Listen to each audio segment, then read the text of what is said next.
Inflation continues to accelerate in June, reaching a new high of 5.2%.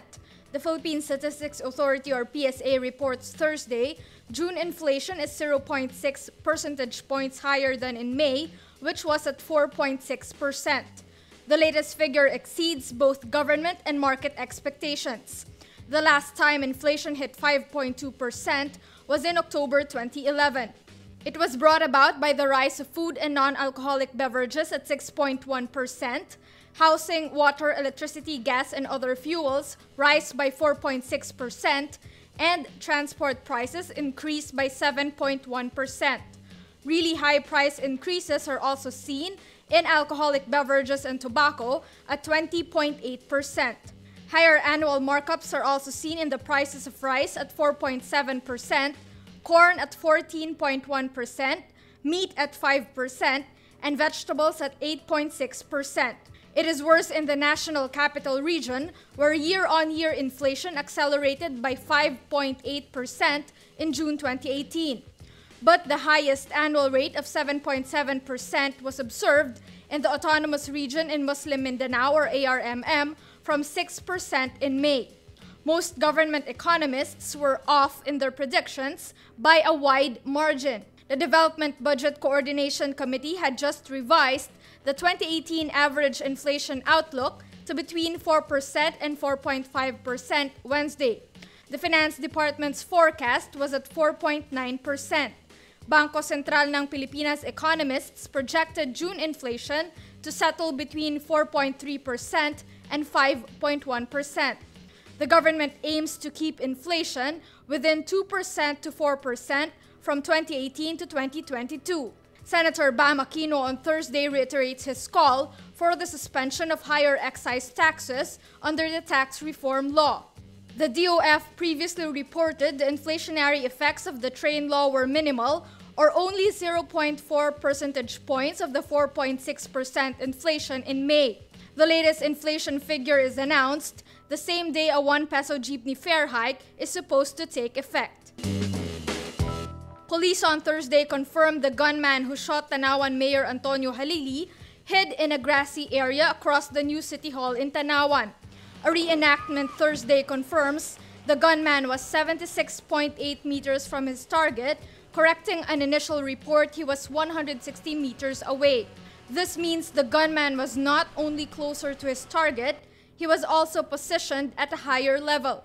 Philippine National Police Chief Oscar Albayalde says Halili had an unresolved dispute with a high-ranking former general. Meron ding siyang nakaaway na former general na yung high-ranking. At meron din yung alleged lang naman yun, yung with regards to involvement niya sa illegal drugs. Pero yung high-ranking general sa land dispute yun, nagkaaway ba sila sa lupa? Kaya posibleng merong grudge or axe to grind? Hindi ko lang sure kung ano talaga ang naging punot-dulo ng away nila.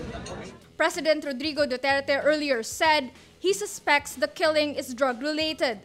But the Halili family disputes this and reiterated that the late mayor had no links to the illegal drug trade.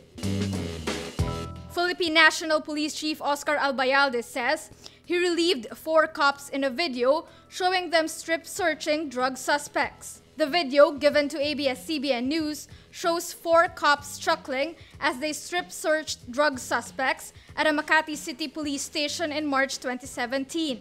The 4 sacked cops were identified as Senior Inspector Valmark Funelas, Police Officer 1 Stephanie Limhap, PO1 Hazel Maramag, and PO1 Francis Intia. The Commission on Human Rights or CHR also slams the strip search. Commissioner Gwen Gana says it is alarming that even after we have passed a law against torture, incidents such as this continue to happen.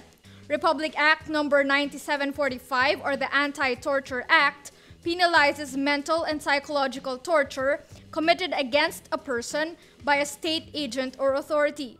Among the types of psychological torture the law prohibits is shame infliction, such as stripping the person naked. The good deed of Gilas Pilipinas cadet Troy Reich last Monday at the brawl between Filipino and Australian basketball players inspires more donations to his favorite charities. Reich was noticed by netizens after he tried to protect Australia Boomers player Christopher Golding in the unprecedented free-for-all. In a Twitter post, the 22-year-old says, "Just before I hear anything about this picture or my character, I was standing over him with both legs to protect him. You can check the footage. I'm actively pushing people off." Footage shows Reich tried to shield the Australian from Gilas pool player Alain Maliksi and national team deputy coach Jong Yuichiko. Gilas team sponsor Chooks to Go showed appreciation by rewarding Reich with 100,000 pesos. Reich decides to donate his reward to the Murdoch Children's Research Institute in Australia and World Vision Philippines. That gesture triggered another round of donation from the donor, who gave another 100,000 pesos to the same charities. Chooks to Go President Ronald Mascareñas says, "Though young, Troy is showing that he is mature beyond his years." In a Facebook exchange with Rappler, Reich says, quote, "I was happy to help, but I didn't feel right receiving money for just doing what was right. But I'm glad that some good is gonna come from the donation, and hopefully it will serve to unite our two countries again." More updates on the Gilas Boomers brawl. The basketball federations of the Philippines and Australia assume responsibility for the bench-clearing brawl that broke out in the FIBA World Cup Asian qualifiers Monday. Al Panlilio, president of the Samahang Basketball ng Pilipinas, and Ned Coton, president of Basketball Australia, issue a joint statement Thursday, noting the actions displayed have no place on any basketball court. Both officials also say the federations are collaborating to investigate the incidents. FIBA, the world governing body for basketball, already started its probe. Australian player Chris Golding, for his part, blames Gilas Pilipinas. In a TV interview in Australia, Golding says, "We were playing some good basketball. We got up big. And I think the overriding thing is that they weren't happy with that. They were a little embarrassed." Things turned ugly between the two teams when Golding came up against Roger Pogoy midway through the third quarter, as the Australians enjoyed a 31-point lead, 79-48. Former national team head coach Yang Giao, for his part, takes the side of Gilas Pilipinas. Giao says, quote, "What the Gilas players did was, to me, a natural human instinct in that situation. So actually, for me, I think it's the Australians who need to apologize, not the Gilas team, because it's Daniel Kickart's action that started the whole thing."